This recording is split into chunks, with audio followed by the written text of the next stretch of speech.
Welcome back to my YouTube channel. तो आज का जो एपिसोड है वो स्पेशल लूसेंट साइंस का है।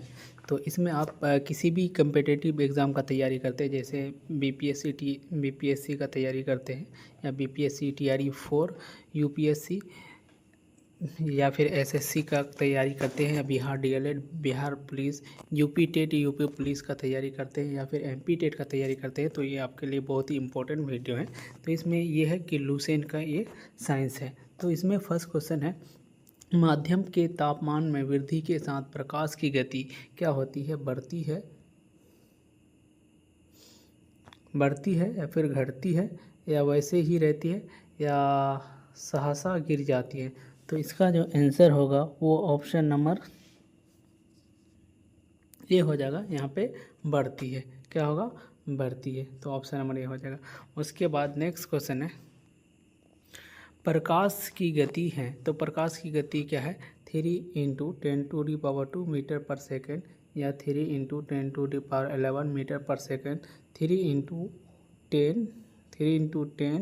× 10⁸ मीटर पर सेकेंड, या फिर ऑप्शन नंबर डी। तो इसका जो आंसर होगा वो ऑप्शन नंबर क्या हो जाएगा? सी हो जाएगा। 3 × 10⁸ मीटर पर सेकेंड। तो इसका ऑप्शन सी हो जाएगा। बहुत ही इंपॉर्टेंट सीरीज है ये, है लूशियन का। तो सूर्य ग्रहण होता है जब, सूर्य ग्रहण कब होता है? जब चंद्रमा और सूर्य पृथ्वी के बीच में आ जाती। जब क्या है, चंद्रमा सूर्य और पृथ्वी के बीच आ जाते हैं। मान लो कि ये सन है और ये पृथ्वी है, इसके बीच में आ जाती है, तब ये मून मान लो, तो ये आती है तब होता है। या फिर सूर्य चंद्रमा और पृथ्वी के बीच आ जाती है। कौन आ जाती है? सूर्य चंद्रमा और पृथ्वी के बीच, तो तभी होती है। मान लो कि यहाँ पे सन है, ये सन है, यहाँ पे दूसरा में क्या है, ये सन है, उसके बाद मतलब यहाँ पे मून है और यहाँ पे अर्थ है, इस तब होगा। या फिर पृथ्वी चंद्रमा और सूर्य के बीच आ जाती है, तो पृथ्वी मान लो, अभी यहाँ पे ये पृथ्वी है, अर्थ है, तो ये मान लो इसको, ये इसको मान लो, ये ऐसे। तो इसमें क्या है कि सन और मून के बीच में जब अर्थ आ जाते, या फिर सूर्य चंद्रमा वो पृथ्वी एक सीधे में नहीं होती है। तो बताइए इसका आंसर क्या होगा? तो इसका आंसर होगा ऑप्शन नंबर ये हो जाएगा।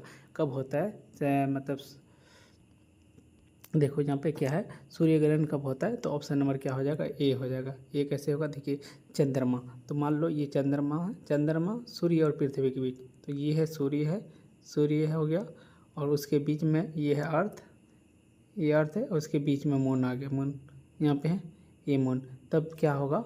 सूर्य ग्रहण होगा। ठीक है, बीच में कौन आ जाता है? सन और मून के, सन और अर्थ के बीच में जब मून आ जाते हैं तब सूर्य ग्रहण होता है। उसके नेक्स्ट क्वेश्चन है, चंद्र ग्रहण मतलब घटित होता है, चंद्र ग्रहण घटित होता है तो अमावस्या के दिन, पूर्णिमा के दिन, या अर्धचंद्र के दिन, या फिर अमावस्या एवं पूर्णिमा के दिन? तो बताइए इसका आंसर क्या होगा? तो इसका जो आंसर होगा पूर्णिमा के दिन हो जाएगा। क्या हो जाएगा? ऑप्शन नंबर बी हो जाएगा।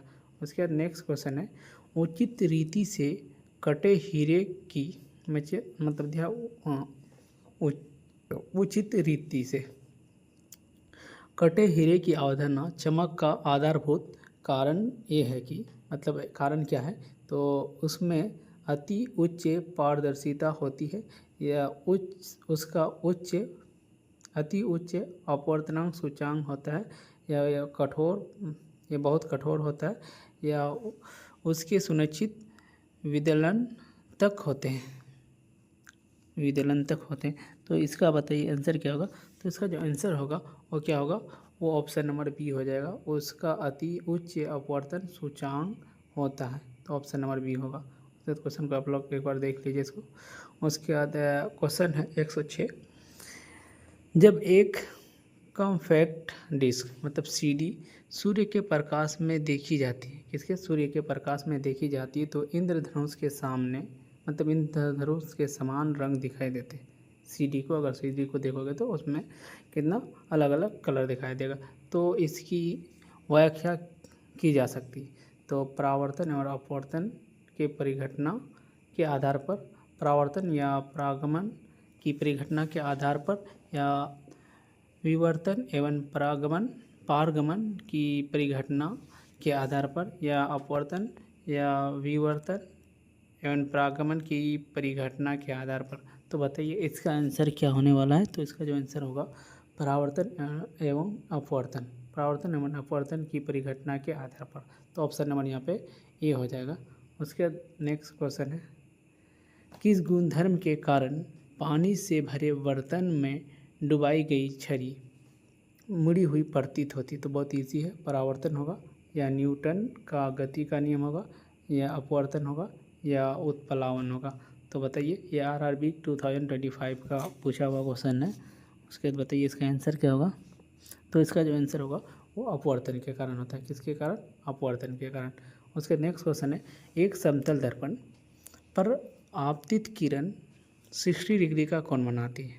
ठीक है, समतल दर्पण है, समतल दर्पण पर कितना, मतलब वो 60 डिग्री का 60 डिग्री का कोण बनाती है। तो परावर्तन कोण होगा, तो 60 डिग्री का बनाती है। तो बताइए अब कितना होगा। तो इसका जो आंसर होगा कितना होगा, इसका आंसर होगा ऑप्शन नंबर बी हो जाएगा 60 डिग्री। अगर यहाँ पे 60 डिग्री बनाएगा तो यहाँ पे भी कितना होगा, 60 डिग्री होगा। तो इसका ऑप्शन नंबर बी हो जाएगा। उसके नेक्स्ट क्वेश्चन है, अगर प्रकाश का आपतन कोण 90 डिग्री है, क्या है, आपतन कोण 90 डिग्री है और अपवर्तन कोण के बाद का कोण 30 डिग्री है, तो माध्यम का अपवर्तनांक सूचक है। तो 1.5, 0.5 या फिर 3.0 या फिर 1.25। तो बताइए इसका आंसर क्या होगा 109 का। तो इसका आंसर होगा ऑप्शन नंबर सी हो जाएगा, जी मतलब 3.0 हो जाएगा। उसके बाद नेक्स्ट क्वेश्चन है, यदि किसी दर्पण को थीटा कोण से घुमाया जाए तो परावर्तित किरण का घूर्णन होगा। तो कितना होगा, यहाँ पे ऑप्शन नंबर ए 0 है, 0 या थीटा बाई 2 या 2 थीटा। बताइए इसका आंसर क्या होगा। तो इसका जो आंसर होगा वो ऑप्शन नंबर डी हो जाएगा, 2 थीटा हो जाएगा। उसके बाद नेक्स्ट क्वेश्चन है, पूर्ण आंतरिक परावर्तन होता है जब प्रकाश जाता है। तो हीरे से कांच में, जल से कांच में, वायु से जल में, वायु से कांच में। तो 111 का आंसर होगा ऑप्शन नंबर ये हो जाएगा, हीरे से कांच में, ऑप्शन नंबर ये हो जाएगा। उसके बाद नेक्स्ट क्वेश्चन है,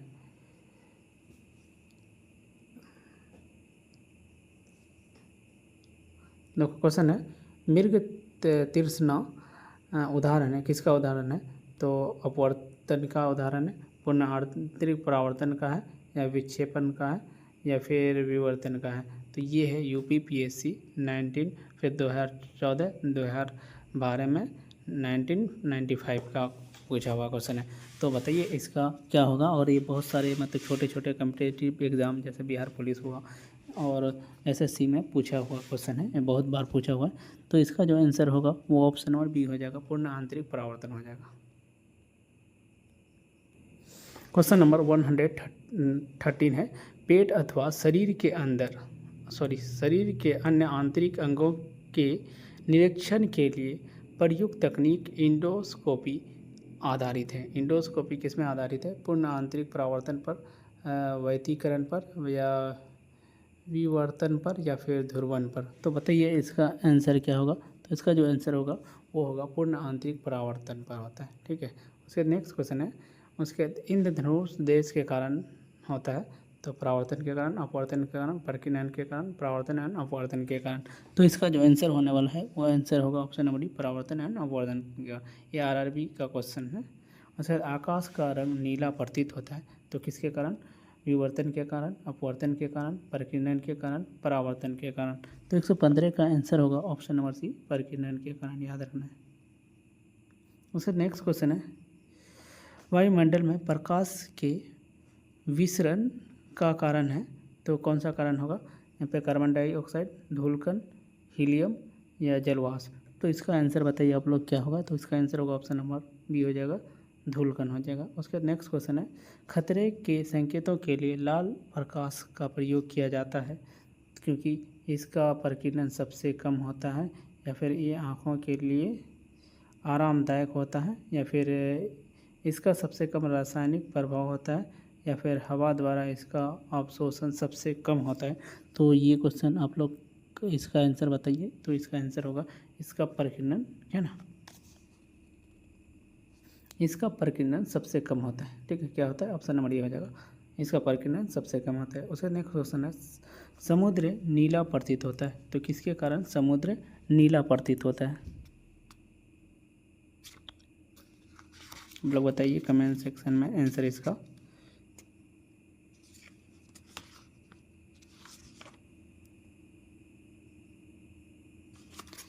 तो इसका ऑप्शन है अधिक गहराई के कारण, या आकाश के परावर्तन तथा जल के कणों द्वारा प्रकाश के प्रकीर्णन के कारण, जल के नीले रंग के कारण, या जल की ऊपरी सतह के कारण। तो इसका जो आंसर होने वाला है वो ऑप्शन नंबर क्या हो जाएगा? बी हो जाएगा। क्या होगा? बी होगा। उसके नेक्स्ट क्वेश्चन है, अस्त होते समय सूर्य लाल दिखाई देता है, मतलब जब मगरब होता है तो क्या होगा? परावर्तन के नियम होगा, या फिर प्रकीर्णन के कारण होगा, या फिर अपवर्तन के कारण होगा, या विवर्तन के कारण होगा। तो बताइए इसका आंसर क्या होगा? तो इसका जो आंसर होगा वो प्रकीर्णन के कारण होता है। लाल किसके कारण दिखाई देता है? प्रकीर्णन के कारण।